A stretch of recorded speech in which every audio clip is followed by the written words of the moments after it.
Welcome to MMA Fancast.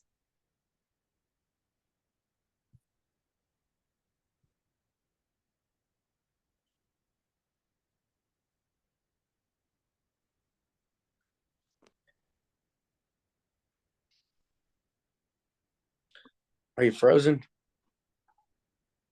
Welcome to MMA Fancast. My name is Luke Basin, and the voice you just heard welcoming to the show is James Lledo. James Lledo, welcome back to the show.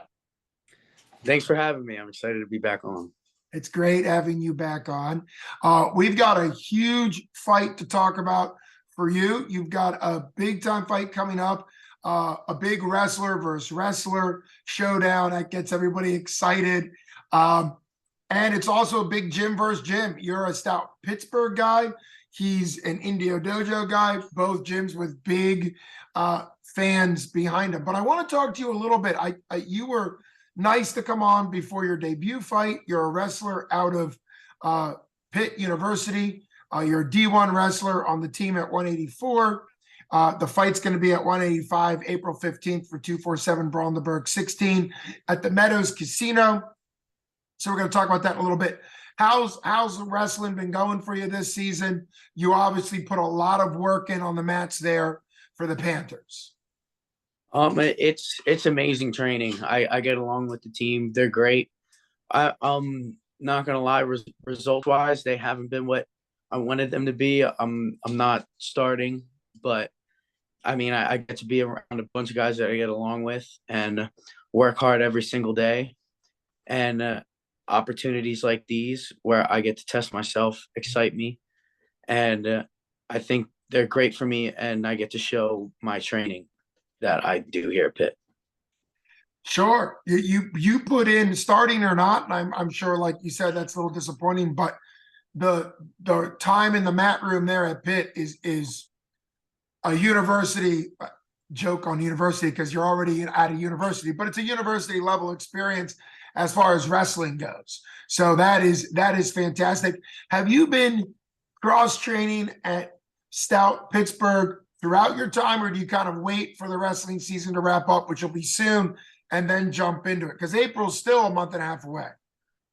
I definitely wrestle more than anything else, but me and my teammate here, who also fights, Jeff Magan, we train a couple times a week, and when I can get down to Stout, mostly on the weekends to spar, I get down there as much as I can.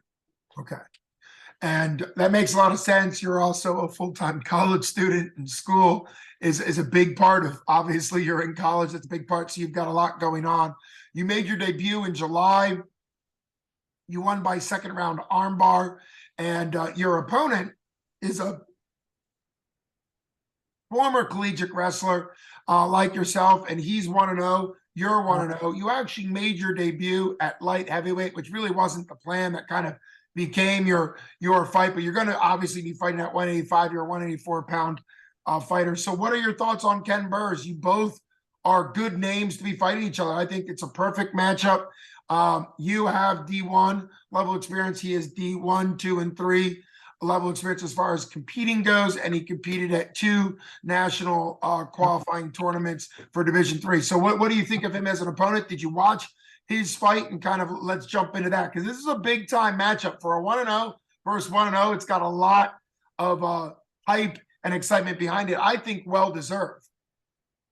I think he's definitely going to be a great opponent. I told Hunter I wanted someone from Indio DoJo because of the gym beef, but I mean, he seems like I watched his interview yesterday. He seems like a good guy, and it's just a shame his gym acts like that, because now I got to beat him up.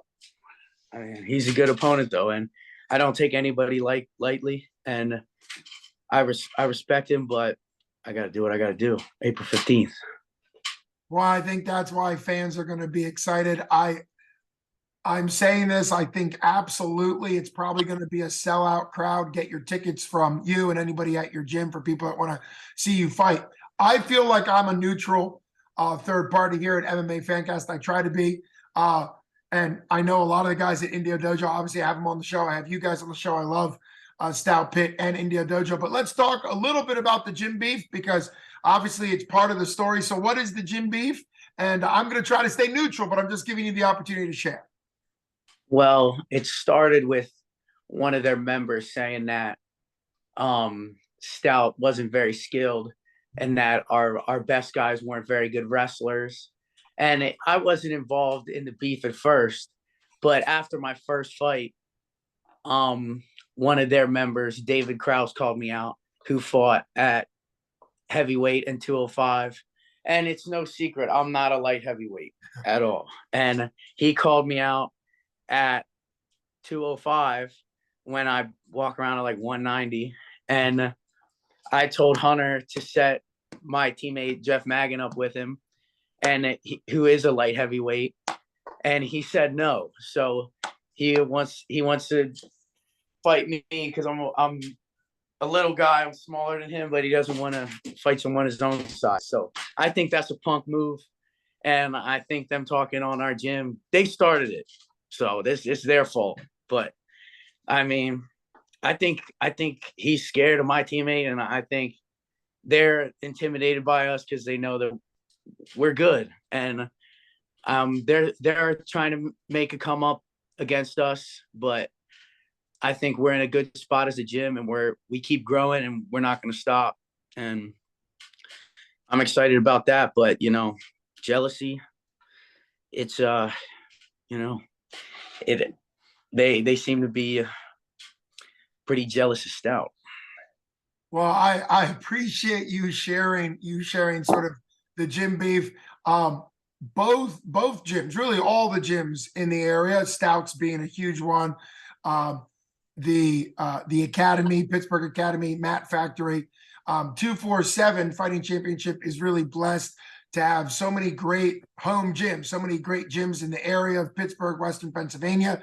I do know though that gym beefs, if you go way back into the beginning of UFC, gym beefs are good for the sport, right? Because that's what it comes down to. It comes down to fighters wanting to show that their teammates and their gym and their coaches are better skilled and better equipped than somebody else's.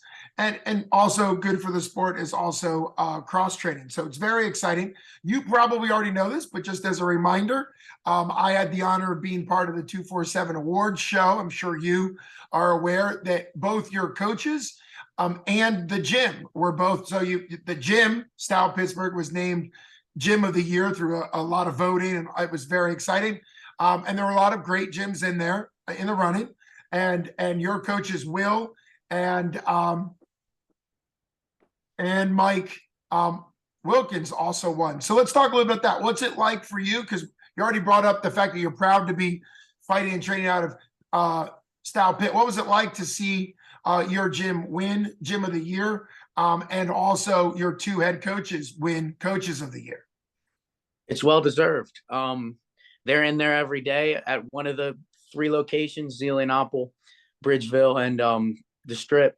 And they put in work and they invest into us. And I think it would be a bad thing on any of our parts to let them down and not work hard when they invest so much into us. So I think what they've put in us is well deserved as a gym and as coaches. Sure. And that's the confidence you want. And I know all those other gyms I mentioned also have confidence in their coaches, and it's exciting. It's exciting to see the quality of gym. We talked about that a lot. If anyone's curious, 247 Alive still has that 2-hour award show. We got into the gym versus gym. It was really exciting stuff. And it's great. Which out of those 3 locations, you use the Strip? Is that the one you go to? Yeah, I figured because of where you're Yeah. located. Yeah, I can walk there. It's close to me. That is very convenient and super exciting. When it comes down to it, if I can ask you this question, and this is sort of the standard announcer question when it comes to 2 good wrestlers, do you think your wrestling and his wrestling will sort of counter out each other and this will end up becoming a banger on the feet? Or do you think it's going to still be a wrestling match and somebody will be getting the better of somebody else's wrestling?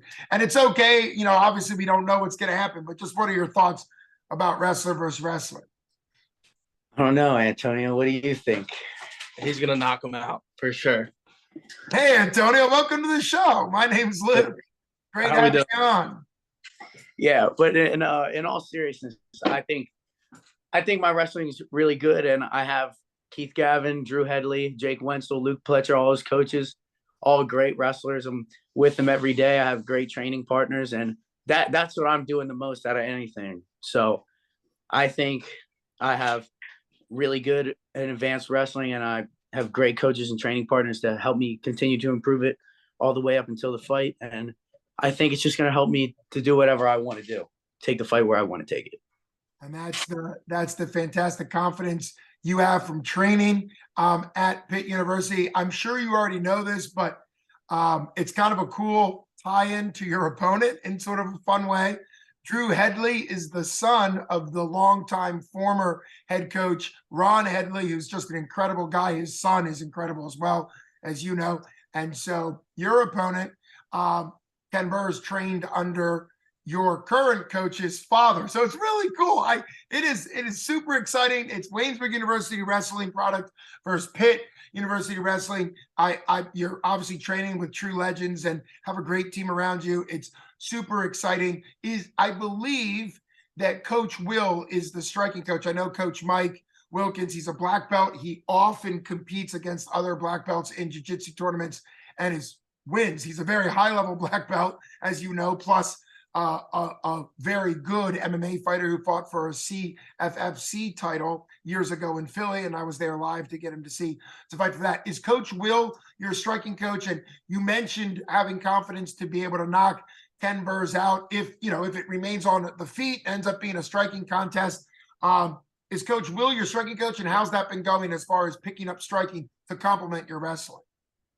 Yeah, I mean, it's a lot about using my takedowns to set up my strikes and my strikes to set up my takedowns. And that's something that me and my teammate Jeff work on a lot. And Will helps us refine it and make it better and cleaner, better looking, pretty striking. And yeah, they've both been a huge help to me. And they've been great in helping me develop my striking to get it better every single day.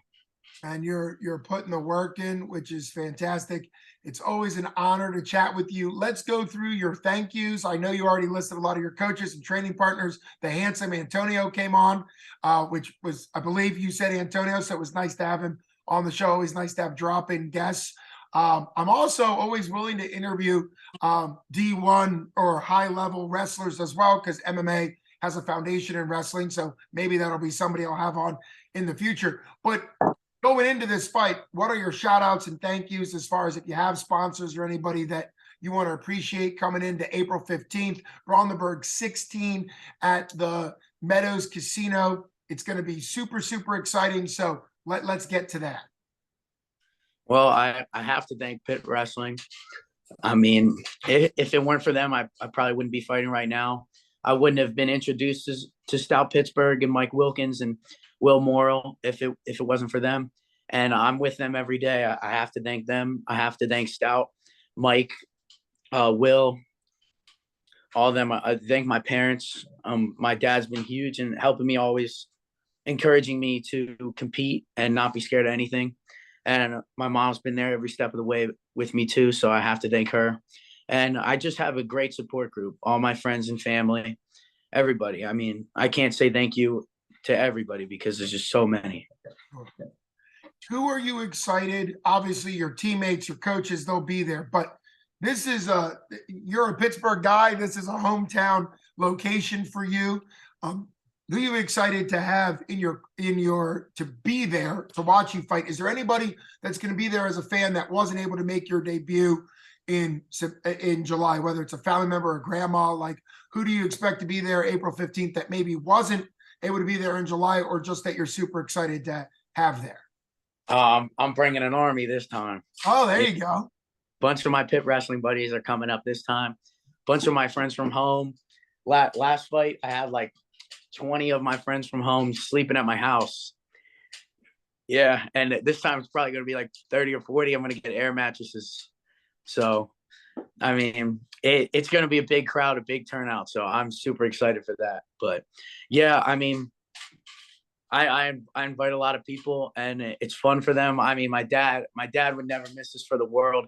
And my mom, I know she's going to be watching at home. She unfortunately can't make it, but they're so supportive, and I can't thank them enough. But yeah, it's going to be a big crowd and a lot of people tuning in. So I'm excited for that. I'm going to put on a show.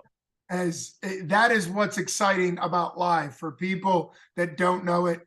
Live fights, the crowd interaction, being able to actually, your fighter hears you on, I love watching the UFC and Bellator and stuff, no matter how loud I yell, the fighter doesn't hear it. Whereas when you're live, you really do hear it. We've seen what excitement real big crowds bring. Also, not a lot of fights have been announced for the April 15th card yet. They're still developing it. There's an incredible main event, a 145-pound pro title, which is exciting. But you were the second fight announced, and I think that's important to point out that you're a big draw. You and your opponent, Ken, of course, big time draw, big time wrestler matchup, super important to both of your careers, and a test. I think it's really exciting, and everybody that's matched in the card from the 0-0 debuters like you were last time all the way up still matters. I'm just saying you guys are a big time draw on a card, and I think that goes to what you were saying about knowing that you'll have a lot of people there. That's always exciting to see. So I'm pumped for you. I was going to ask if there's other Stout guys on the card, but I don't think there's been a lot of fights announced. So I'm sure there will be, because usually there ends up being 3 or 4 fighters out of your gym. So I'm sure that'll be great. I'll just remind everybody to get tickets from you, or anybody at the Stout gyms can sell you tickets. That helps the gym, that helps the fighters. So thanks so much for coming on. April 15th, we cannot emphasize it enough. Go ahead, bud. Say something. One more thing. You got to remind David Krause to fight Jeff Maggin because he's scared. Better coming from you than from me. I try to be friends with everybody. Dave's been kind enough to come on this show several times, so I'm a fan of him as well. But hey, if that ends up being a matchmaker, what you need to say is heads up Jim Mooney, the head matchmaker for 247, a wonderful guy. So I'll make sure he watches this video once it's posted so that we can give him some matchmaking advice. I appreciate you coming on the show. Thanks for your friend jumping on. Can't wait to see you live in action. 247 Fighting Championship, Brawl in the Berg, 16 April 15th. Thanks so much, James. Thank you so much. You have it. Have a good one. All right. You too.